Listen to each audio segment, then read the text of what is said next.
Basi tuliachana na rafiki yangu akaenda nyumbani kwake na mimi nikaendelea shughuli zangu 2 3. Ilipofika muda ya usiku nilikuwa nahisi kichwa kinauma sana. Kichwa kinaniuma sana. Nikaanza kichwa kinauma, sijafanya kazi ngumu, sijashinda juani. Kwa nini kichwa kinauma sana? Basi kulikuwa kuna akiba ya Panado, nikabidi nichukue nimeze. Lakini wapi? Kichwa bado kinauma, maumivu makali. Unaona? Nilijitahidi hivyo nikatulia kitandani. Usingizi ulipopita akaja sasa kwenye ndoto yule dada. Alipokuja akaniambia usidanganye kumeza dawa, kwa sababu hiyo homa unayoumwa sio homa ya kawaida. Niliogopa, nikamuuliza kwa nini unasema hivyo? Akasema hiyo ni adhabu tunakupa ndogo ndogo ili ujue jinsi gani mimi nakuhitaji. Nikasema sasa kama mtu unamhitaji na kwa nini unampatia adhabu hizi kila siku? Kwa nini? Na kwa nini usionekane hivi live tukaonana na mimi na wewe? Kwa nini unakuja kwa njia ya ndoto? Akasema mimi haijalishi nakuja kwa njia gani, ila elewa tu unapotoa mguu wako na mimi nipo. Na utakachokiwaza juu yangu mimi nakipata kabla hujafanya maamuzi. Naona rafiki yako alikuwa anakushauri uende kwa mganga, anakudanganya. Yaani mwambie akae mbali na hili swala. Sawa. Nimekuja tu nikuchukue, kuna sehemu nikupeleke. Nikamwambia sasa mimi hapa nilipo kichwa kinaniuma sana. Sidhani kama hata hivyo sema unaweza akatwende. Nitafurahi ama nitaenjoy. Ndipo akaniwekea mkono kichwani.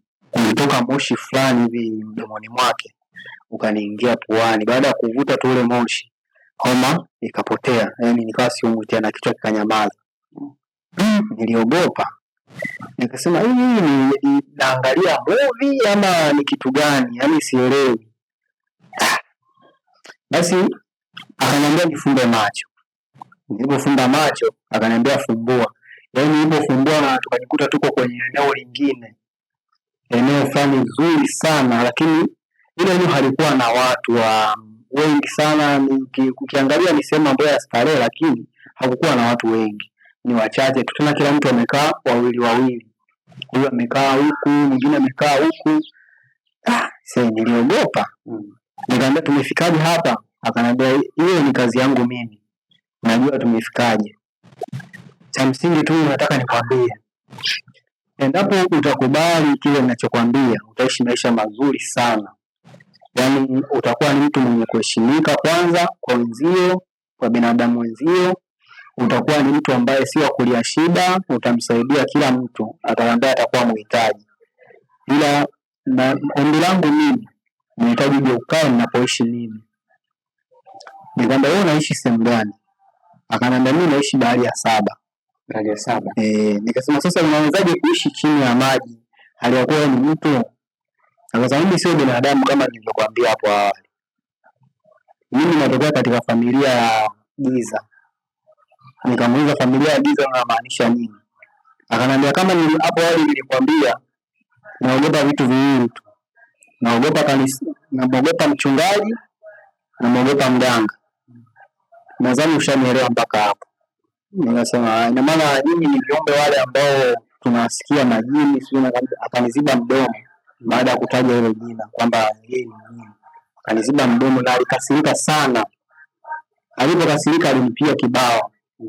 Aliponipiga kibao nikashtuka kutoka ndotoni. Nasikia maumivu kweli upande wa kushoto.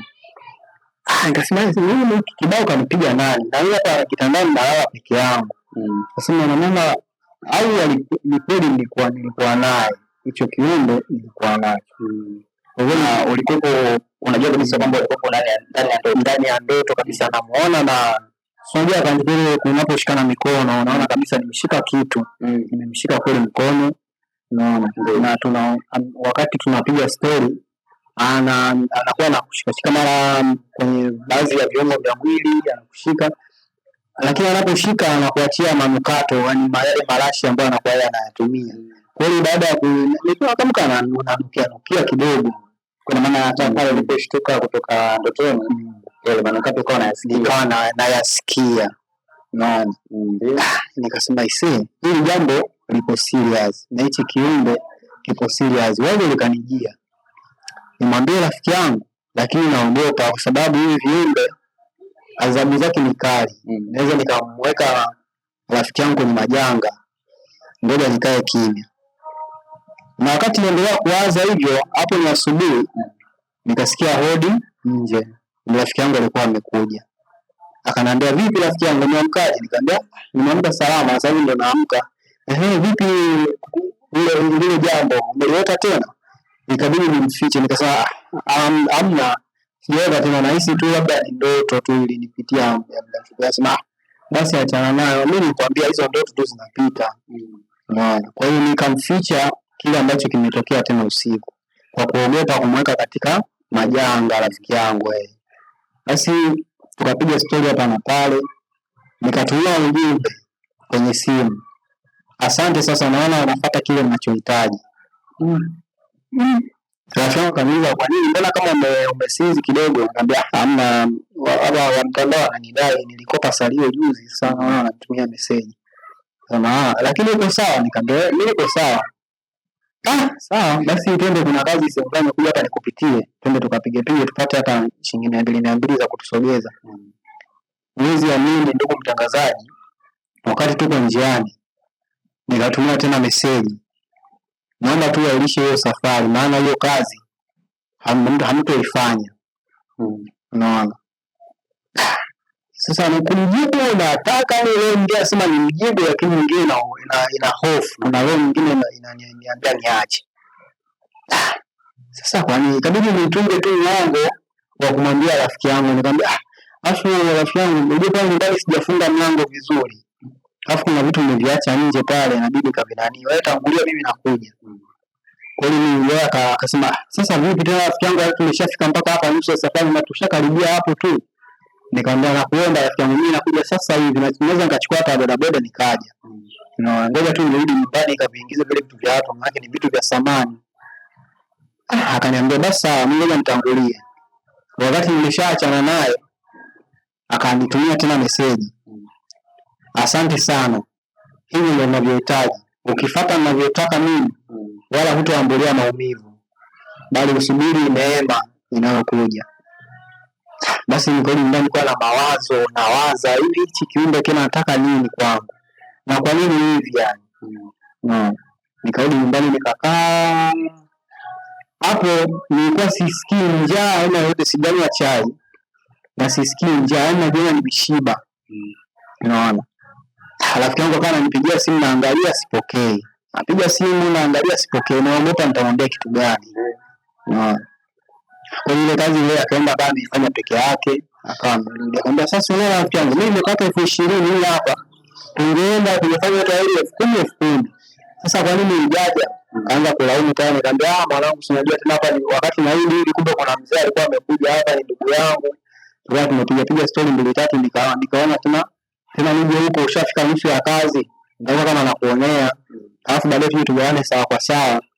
Nasema lakini hivi mimi nishamaliza kule, nipata hiyo hela kidogo. Vipi chai umekunywa? Nikamwambia mimi ngako hapa sijisikia hata njaa, na ile mzee aliyekuja alikaniletea maandazi hapa, nimekula kula, unaona nilipo vizuri. Sema rafiki yangu hata kunibakizia ila wewe choe. Nikamwambia alikuwa machache tu 5. Unaona, basi mimi ngoja niende nyumbani kwanza nikaoge, nikitoka hapo nikupitie kuna sehemu nipeleke. Nikamwambia okay sawa, akaondoka. Nikaa nimebaki nimetulia. Nikatumia message na kile kiumbe kuangalia ni namba yake. Akaniambia rafiki yako kuna sehemu anaenda, lakini hiyo sehemu kwangu mimi si rafiki, nitashindwa kukuona. Nikasema sasa ni wapi? Wakati yaani nafsi unajua kama unamuuliza mtu kwa nafsi, yaani ni wapi? Unaona? Jibu yaani akanijibu kupitia yale mawazo ninayowaza, yeye akanijibu kwa SMS. Unaona? Sasa niliogopa. Ananiambia kuna wapi? Nilikuwa nawaza ni mjibu ni wapi? Kumbe yeye kule ni kama nimeshamjibu. Akaniambia anaelekea kanisani. Unaona? Niliogopa. Akaniambia na zile namba ambazo zilikopo anakutumia na investments zile namba zilikopo ni taratibu ambazo zinaonyesha ni namba za kawaida kabisa ambazo tunazitumia sisi wanadamu, au ziko tofauti. Zile namba zilikuwa zinaenda zinabadilika, hizi namba za mwanzo si inaweza kaanza 06. Kesho ukiamka unakuta zile 06 hazipo, ziko 8 tu zinazoendelea na mwishoni. Lakini ni namba ambazo zinasomeka vizuri, ila zilikuwa zinabadilika hizi za mbele zinazoanza 07 ama 06, unaweza kukuta zimetoka zile namba 2, lakini anachati vizuri na kutumia message vizuri. Mimi nikipiga zinaenda japo ziko 8, nikipiga inaita vizuri, ila nikimpatia